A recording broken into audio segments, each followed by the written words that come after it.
Welcome to today's spotlight, and today we are putting the spotlight on a company that has been listed with us with the Neo Exchange for what is it, a couple of years now, Kieran, and that has gone through a quite fascinating journey. And we have today with us Kieran Sidhu. Kieran is co-founder and CEO of Halo Collective. And Kieran, thank you for joining us. Welcome to Neo Spotlight.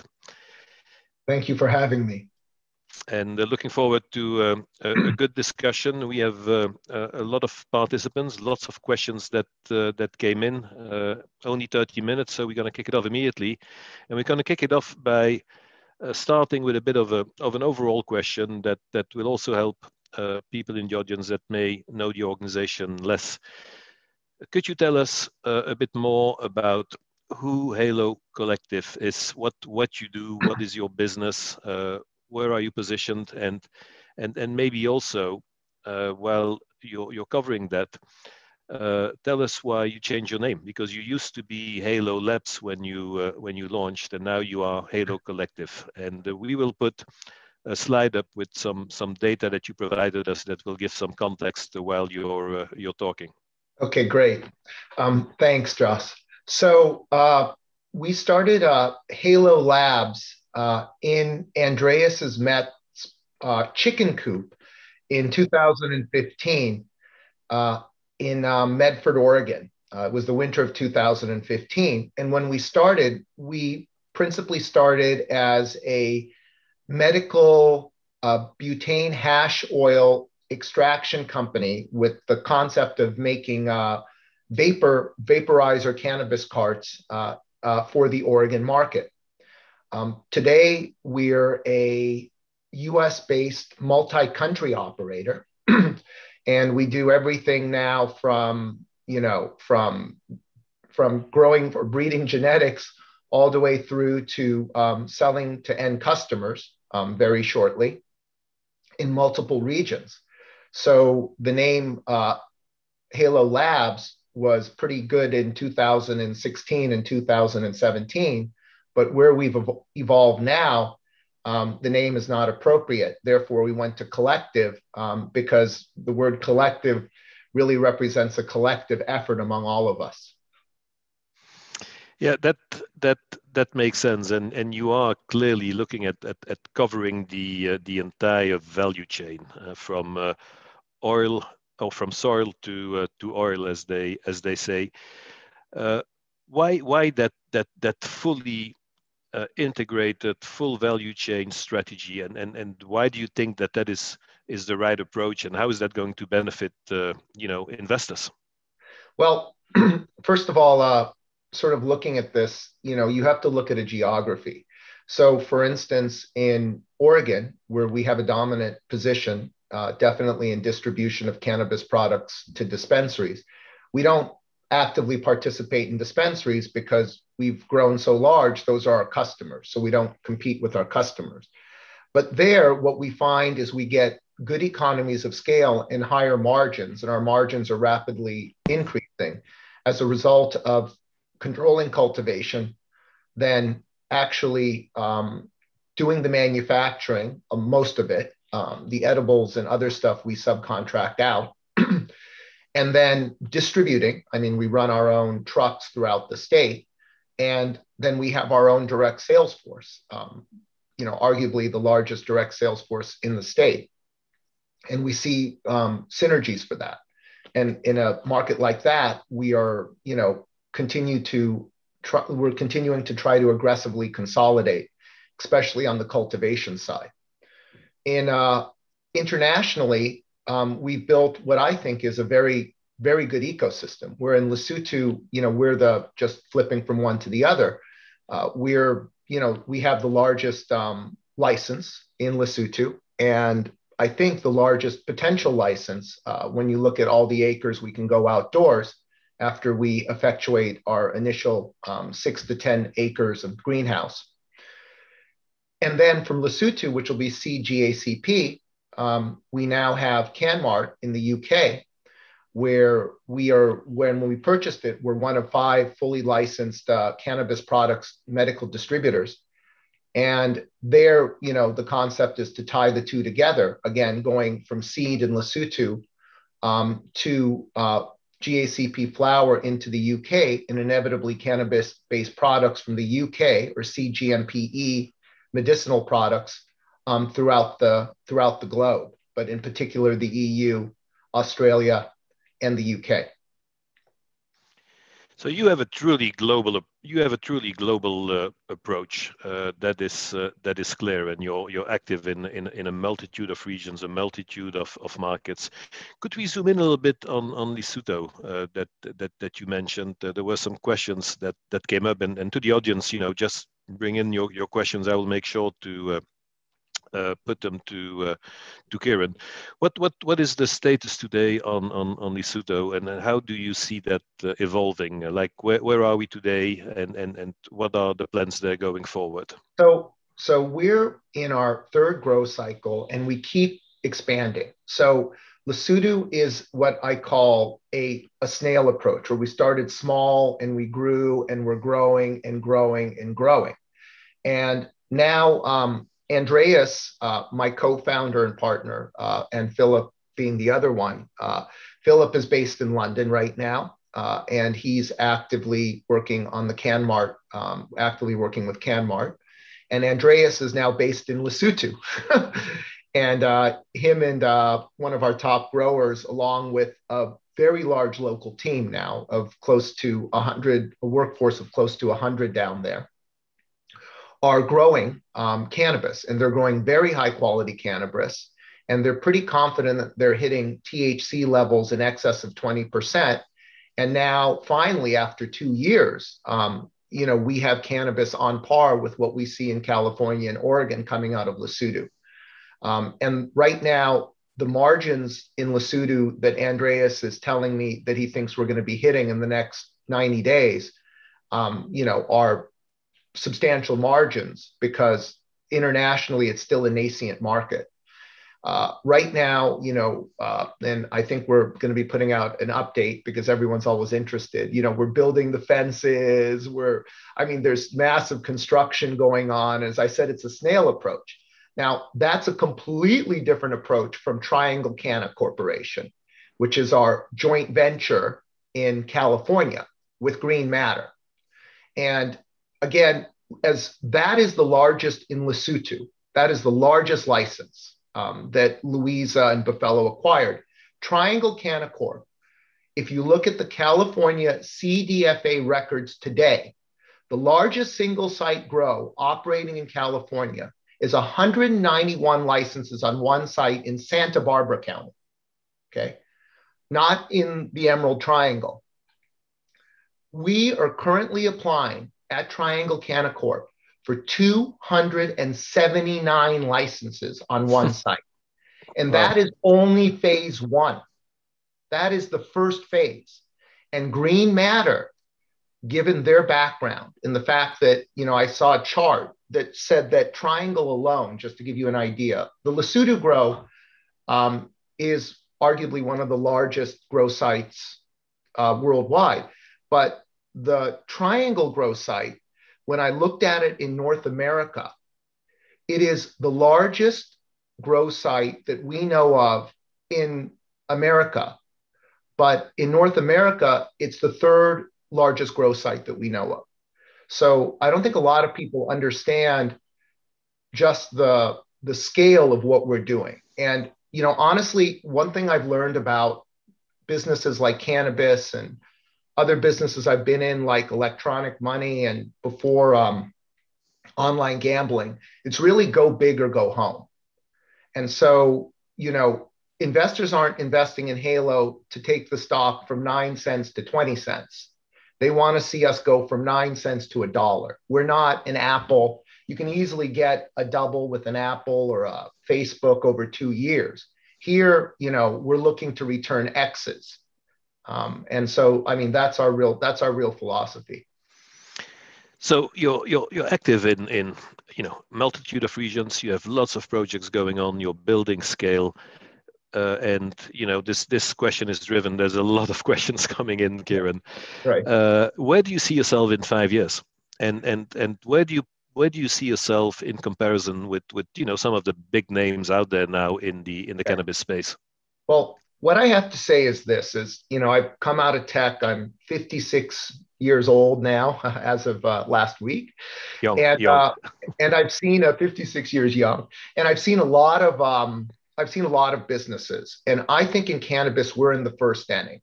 So the big boys you see are let's go to search engine analogy. You're seeing Alta Vista, you're seeing Ask Jeeves, you're seeing Bing.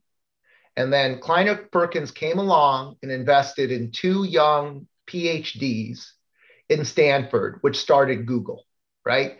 I still don't think that Google's here. I think we're still in the first inning. Uh, and so I think that with Halo, which is interesting, is when I look at Halo, they're really two distinct geographies and two distinct businesses. And inevitably, I don't think Halo is getting the intrinsic value maybe under one entity for everything. So we have a really good set of non 280E businesses in the software and patents we've acquired. We have a really good set of plant touching businesses in North America and internationally. And I think that the international businesses really, really just alone on their own, looking at what's been happening. Maybe we were a little early, but given the amount of activity right now in the international space, which, again, if anything can criticize is they could say, look, you guys came in too early, but it takes a while to build infrastructure internationally. So I think the international space is completely, it's going to grow at an exponential rate. And I'm not the only one. I mean, you look at Prohibition Partners reports, you look at other reports, internationally is right now where the action is at. But in the same time, we're seeing triple digit or triple percentage growth, quarter over quarter, year over year in our core market of Oregon, right? Which many people think is a mature market, but we're seeing, I think, we'll see based on, some research reports that are out there. I think we're going to see some triple digit growth there. But internationally, over the next few years, I think you're going to potentially see exponential growth. You're going to see that hockey stick kicking out. And it's not only for us, it'll be for others. And, I thought it was a brilliant move, what Kira did with the German acquisition. And, I think that was just a stellar move. And, we're not going to be playing in that high end. I mean, we're looking for an indoor grow, but we're definitely in that international game at mass scale and at a scale that, I don't know of anyone else who's in at that kind of scale in terms of square footage. Yep. On the evolution of the organization, one element, of course, that we need to bring in. You talked about the cannabis space, what's happening Right. over there, how you see it growing and evolving, but you also moved into the psychedelic space. Right.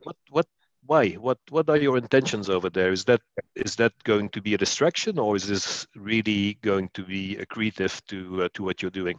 Okay. So what's interesting is, first of all, there's a personal story here. So as I've told the story about how my grandfather, Gurbash Chopra, was a medical marijuana researcher, starting in World War II on the Burmese front. And he actually published in the 60s articles on the efficacy of marijuana as a medical substance and was awarded a degree by the New York Academy of Sciences. My mother, Dr. Satwan Sidhu, MD, before I was born in the early 60s, worked for Dr. Barbara Brown at UCLA, the famous PhD with biofeedback who did studies with LSD and psilocybin. All of this is public record, Wikipedia stuff. And so my mom was the lab tech who actually manufactured psilocybin and LSD for those trials, which were sponsored at the time by the US government. And And she's always told me of the efficacy of these psychotropic substances in curing medical illness. So this is something that's been in the back of my head. And in Oregon, that is our home. That is our home jurisdiction. That's where we started. And Oregon is the first state. I don't know if people are aware, but to actually decriminalize use of drugs, and B, begin the process of legalization of medical marijuana. Just yesterday, they announced the board of advisors for that.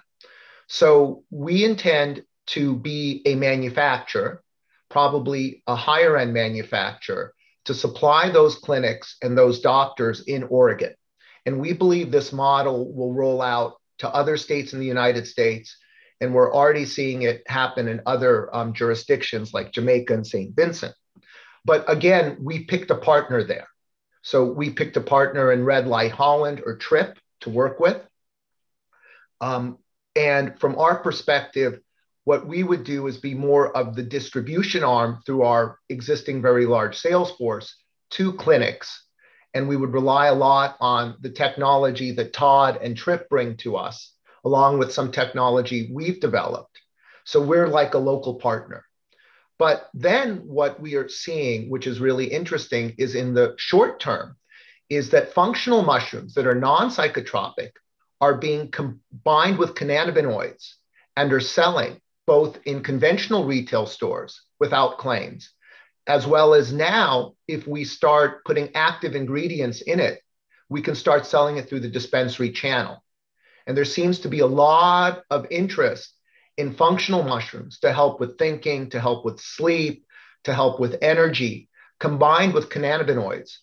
And that is a market where we look at it as a product adjunct to the products we have. And there we're working with Nightingale. And on the B2C side, we're not going to do it. Right now, we've given that over to Peak Birch, PKB, that operates websites. We have a good relationship with High Tide, with Raj. We'll probably give those products over to him, Grass City as well, to start distributing. But that's just part of our product suite.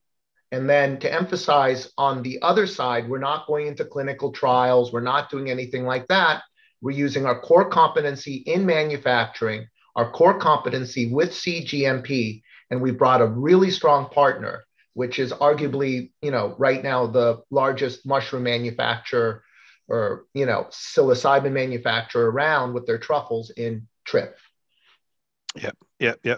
So true complementarity here between what you have, what they bring, and there's clearly, as you say, an ask from the market where you can use all your various assets. Yeah, but but I want to be frank with people. We have a large portfolio, and a lot of what we built is a large portfolio.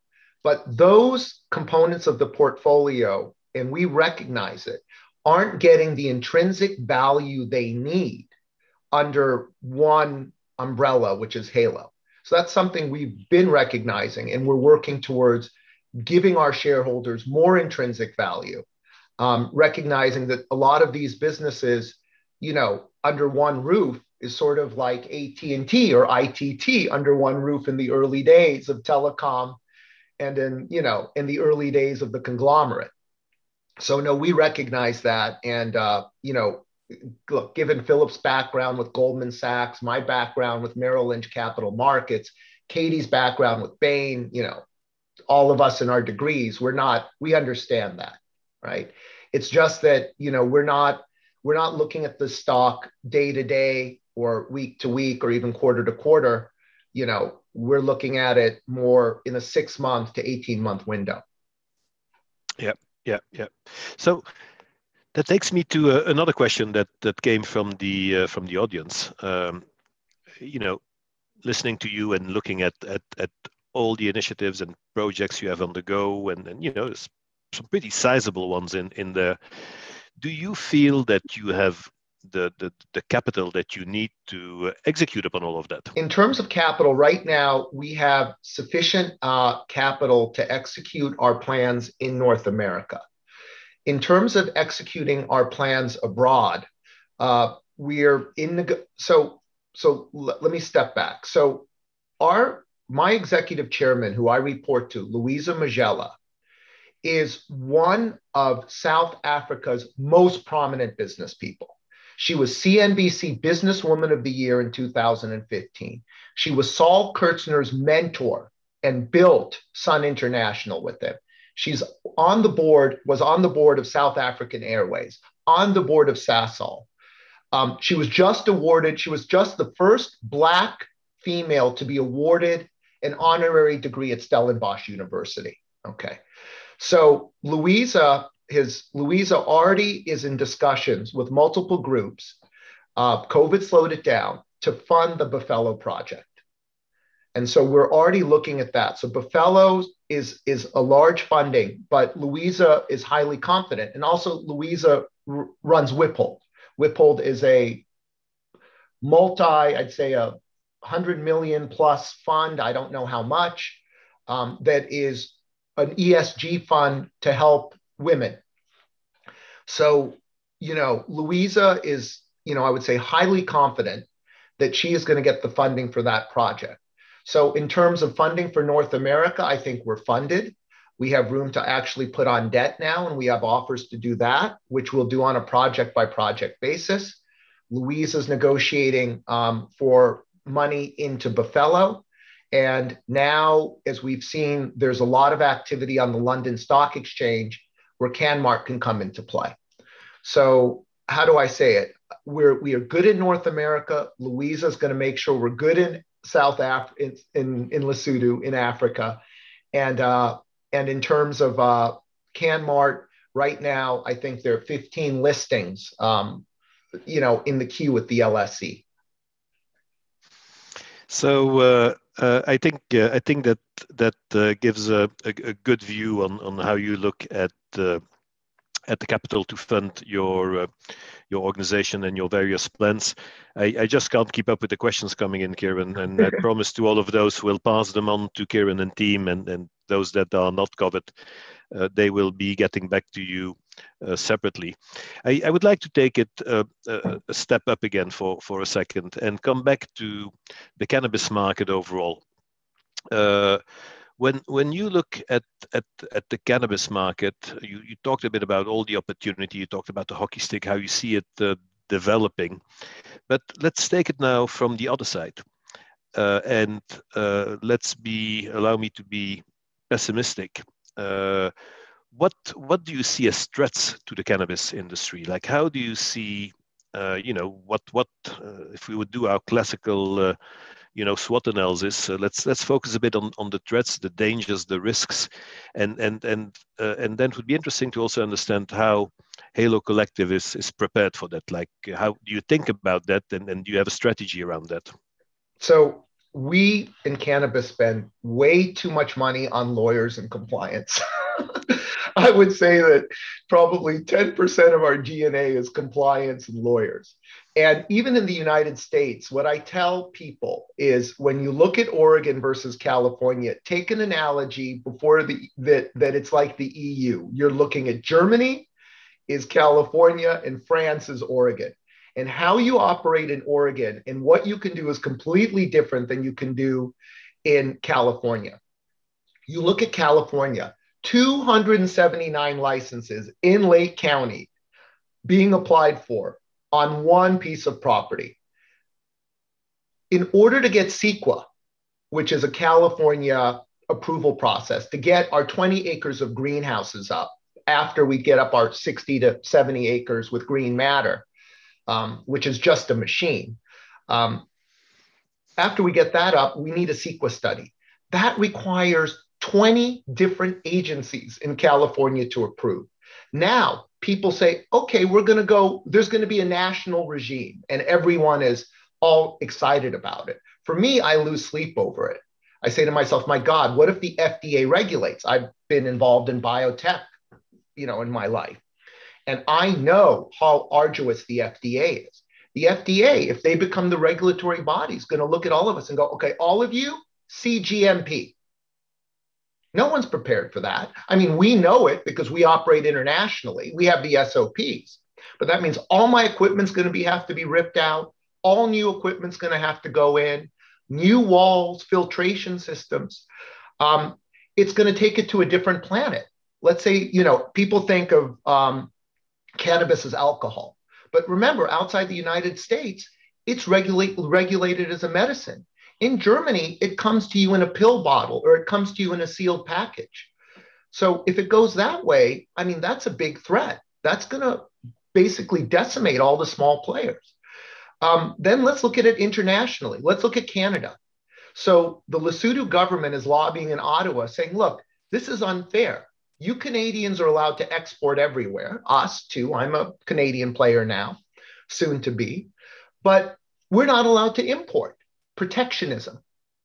Canada's a protected market. Ottawa's allowing exports, but not allowing anything to come in. So you're starting to deal with all these sorts of issues where these are threats, right? These are threats from a capital perspective, threats from a regulatory perspective. And keep in mind that, none of us can list ourselves on NASDAQ or the NYSE while Canopy and others can, because we're in a federally illegal environment. So yeah, I mean, there are a lot of threats, but with every threat, comes an opportunity. Yeah, which takes me to a question that came back quite a few times, and I think you probably answered it, but let's ask it in a fulsome way. Today, you are in the US available for trading on what is called OTC markets.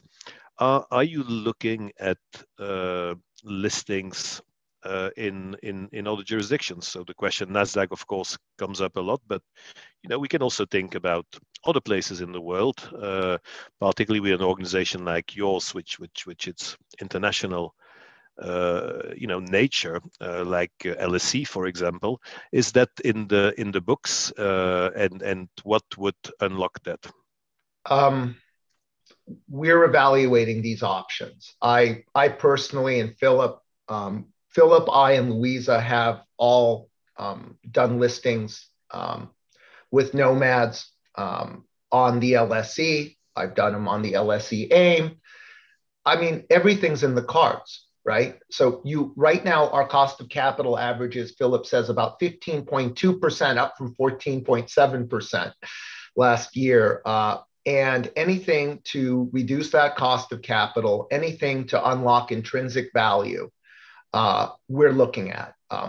Again, remember, we're not, even though we're entrepreneurs, we come from solid investment banking backgrounds. And so maximizing shareholder value, of which we are shareholders, is first paramount. And then, always that differentiation and governance between shareholders, directors, and officers, and all of that. I mean, this is what we've been schooled in. So we understand that very well. And that's part of the reason we picked the NEO. And a lot of people don't understand that the NEO is equivalent to the TSC. It's not like the TMX, TSX, or CSE. The NEO, what's the disadvantage? It costs a lot more to be listed on the NEO than it does the other exchanges. Why? Because we have to have an internal audit framework. It has to be tested independently. We have to report 30 days before everyone else. We cannot use short form reporting. It has to be long form reporting. Our auditors have to adhere to a higher standard themselves. We have to have all the proper committees. We have a governance committee, an audit committee, and we have a compensation committee. The committees are comprised only of independent directors. We have more independent directors than we have executive directors. We have our 2 Canadian resident directors. And these are things that, say, companies on other exchanges can sort of slide away with. But given with the NEO, we have to have very strict governance, which is completely in line with the TSC, which actually, if NASDAQ or NYSE ever opens up for us, it'll be a much easier shift, because a lot of those frameworks we already have in place that others that are on lesser exchanges don't. Yeah, I think, thank you for those comments, and and also the comment about the cost. But it's the same as with everything, you know. You Right. get if you want to get value, you got to pay for it. Oh, absolutely. And I appreciate the comments about us. Kieran, we used our 30 minutes. I think we could probably use an hour for Right. this discussion. And I just say, you know, questions keep coming in and keep rolling in. I'm just gonna finish with one last question, and here we have to be very careful, of course, but because we cannot come with any information that is material and that you know, cannot be provided. But when you look forward, and lots of questions are of that nature, if you look forward in the coming year, how do you feel about the business? How are things looking? That's a really good question. And I would say that we released revenue figures in January and February, and you can look at it year over year. Those figures, I think, will continue. You know, I think that they'll continue. But the other thing we've already told people is, look, we're putting up 3 very large dispensaries in Los Angeles. Okay, we have one going up in NoHo, north of Hollywood. We have one going up in the Franklin Village area of Hollywood, and we have one going up in Westwood. Okay, and those are going to be, that is, you know, and I've said this is a big focus, to the point where, you know, I've posted on Twitter and saying that we're really focused on California. California, we've invested a lot of money and we've sustained losses. And now it's time to influx California like we did in Oregon. And everyone knows Oregon went like this and it went like this. And here we were barely hanging on, but we hung on, and now we're experiencing this. In California, we've gone like this, and now we're starting to see this starting to happen. And that's reflected in our January and February press releases. Now you add international, Andreas being on the ground, I'm sure that he's going to be making some sales pretty soon. And we start adding international, then you start getting this sort of a curve, right? But yeah, definitely we are, but you know, we are not tier 1 MSO.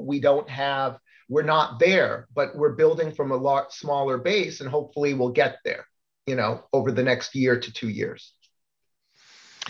Thank you, Kieran. I think that's a statement of confidence. And to close, I would just like to say a few words, and those are, thank you for being the entrepreneur you are, because that is what we need. That is what we need to see much more, and particularly in our Canadian market. Thank you also for the vision, because that is the promise in everything that you do. You have a vision, you build scale, and you have clear plans, and head off for that, and head off for executing upon all of that, you know, in the past years, and I have no doubts in the years to come.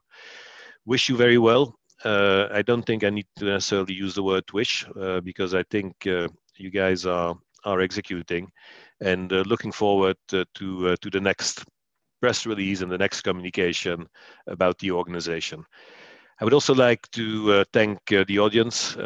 Many questions, as I said. We'll make sure that they all get answered. And looking forward to see some or many of you at our next Spotlight. Kieran, once again, thank you very much for joining us, and I'm sure we'll be talking soon. Thank you, Joss. Take care. Bye-bye, everyone.